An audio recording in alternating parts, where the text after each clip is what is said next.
여러분, 자동차 수리비 영수증 받아보고 헉 소리 내며 한숨 쉬어본 적 있으시죠? 누구나 피하고 싶어하는 그 무시무시한 자동차 수리비. 그런데 말이죠, 이 수리비를 확 낮춰줄 수 있는 마법 같은 제도가 이미 존재한다는 사실 알고 계셨나요? 바로 인증 대체 부품이라는 건데요.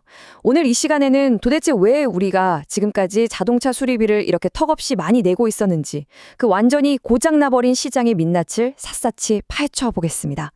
자, 오늘 살펴볼 전체 흐름입니다. 저렴한 수리의 약속부터 시작해서 왜 이 훌륭한 정책이 충격적으로 실패해버렸는지, 순정 부품이라는 신화와 교묘한 보험 약관, 그리고 독점 문제까지 짚어보고요. 마지막으로 이 고장난 시스템을 고칠 방법까지 빠르게 달려보겠습니다. 준비되셨죠? 첫 번째 파트, 더 저렴한 자동차 수리를 약속했던 2015년으로 거슬러 올라가 보겠습니다. 자동차 부품의 세계는 생각보다 다양합니다. 그런데 여기서 우리가 딱 하나 주목해야 할 게 있어요. 바로 인증 대체 부품입니다. 2015년에 정부가 나서서 자, 이 대체 부품은 비싼 OEM 부품이랑 성능이 똑같습니다 라고 법적으로 도장을 쾅 찍어준 거예요. 수리비도 줄이고 자동차 보험료도 낮추고 거기다 중소기업들까지 살려보자는 진짜 완벽한 일석이조의 아이디어였죠. 그런데 말입니다. 두 번째 파트, 충격적으로 실패한 정책. 여기서부터 미스터리가 시작됩니다. 진짜 믿기지 않는 숫자 하나 알려드릴게요. 13. 네, 13 맞습니다. 2015년에 제도가 만들어지고 2017년에 정부가 그렇게 대대적으로 밀어붙였는데도 불구하고 2020년 한 해 동안 전국에서 자동차 보험 수리 이 품질 인증 부품이 쓰인 게 딱 13건이었습니다. 우리나라에서 1년에 일어나는 교통사고가 도대체 몇 건인데 13건이라니. 이건 사실상 제도가 죽어있다는 뜻이잖아요. 더 기막힌 사실은요, 이 13건을 통해서 환급된 금액이 다 합쳐서 고작 723만 원 정도였다는 겁니다. 게다가 진짜 충격적인 건 이 13건이 전부 외제차 수리였다는 거예요. 우리가 매일매일 타고 다니는 국산차 수리에는요, 단 한 건도 완벽하게 제로였습니다. 도대체 시스템 어디가 어떻게 망가졌길래 이런 일이 벌어졌을까요? 세 번째 파트로 넘어가 보겠습니다. 바로 순정 부품의 신화, 즉 브랜딩의 문제입니다. 제일 큰 문제는 소통이 전혀 안 됐다는 거예요. 데이터를 보면 소비자의 40% 이상이 인증 대체 부품이라는 게 이 세상에 존재하는지조차 아예 모르고 있었습니다. 나 그거 잘 알아 하는 사람은 겨우 1.2%뿐이었죠. 소비자가 모르는데 어떻게 찾겠어요. 게다가 정비소 사장님들도 굳이 이걸 권하지 않아요. 왜냐면 비싼 OEM 부품을 써야 본인들 마진이 더 크게 남거든요. 그리고 이름, 이 이름이 진짜 큽니다. 대기업들은 자기네 부품을 순정 부품이라고 엄청나게 광고하잖아요. 순정이라는 단어, 뭔가 믿음직하고 깨끗한 느낌이 딱 오죠.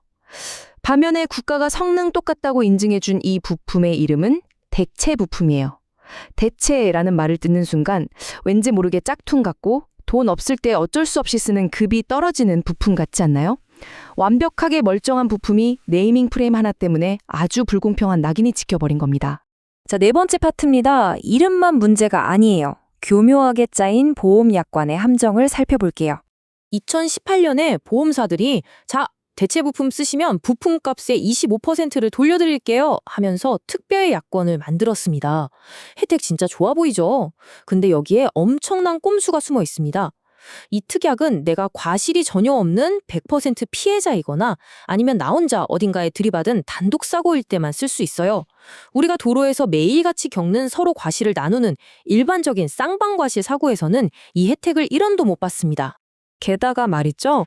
전체 운전자 중에서 애초에 이 특약을 시도라도 해볼 수 있는 자차 보험 가입자가 68.2%밖에 안 됩니다. 생각보다 꽤 많은 분들이 애초에 자격 미달이라는 소리예요. 여기서 진짜 마음 아픈 모순이 생깁니다.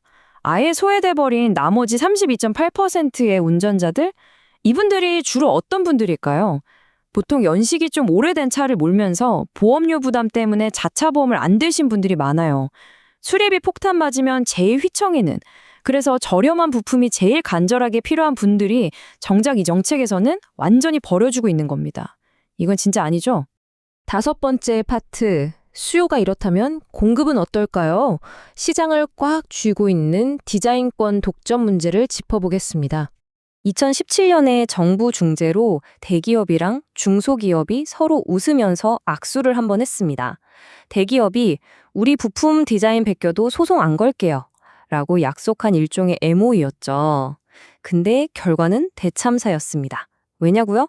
법적인 강제성이 단 하나도 없는 그냥 말뿐인 약속이었으니까요. 중소기업 입장에선 언제 소송당할지 모르는 시한폭탄을 안고 부품을 찍어낼 수는 없었던 겁니다. 시장을 꽉 막고 있는 진짜 철벽은 바로 이겁니다. 완성차 업체들이 부품 디자인에 대해 무려 20년 동안이나 독점권을 가져요. 이 어마어마한 독점권 때문에 중소업체들은 국산 차용 대체 부품을 만들 엄두도 못 내고 심지어 해외로 수출하는 길까지 원천 차단돼 버립니다. 거대 기업의 디자인권이라는 철창 안에 시장 전체가 갇혀서 숨도 못 쉬고 있는 거죠. 드디어 마지막 6번째 파트입니다. 이 철저하게 고장난 시스템, 도대체 어떻게 고쳐야 할까요? 아주 빠르고 확실한 조치들이 쏟아져야 합니다. 첫째, 그놈의 대체 부품이라는 짝퉁 같은 이름부터 품질 인증 부품으로 당장 바꿔야 합니다. 둘째, 대기업이 순정 부품 운운하면서 소비자 헷갈리게 하는 거 법으로 꽉 막아야 하고요. 셋째, 흔해 빠진 쌍방과실 사고에서도 손해 없이 이 부품을 쓸 수 있게 보험 약관 당장 뜯어 고쳐야 합니다. 그리고 가장 중요한 마지막, 시장 공급에 숨통을 조이는 저 20년짜리 디자인 독점권, 이거 법적으로 강력하게 제한해야 중소업체들이 살아날 수 있습니다. 그리고 이 모든 퍼즐을 완성하는 치트키가 하나 있어요. 바로 우리 소비자의 권력을 되찾는 전산망입니다.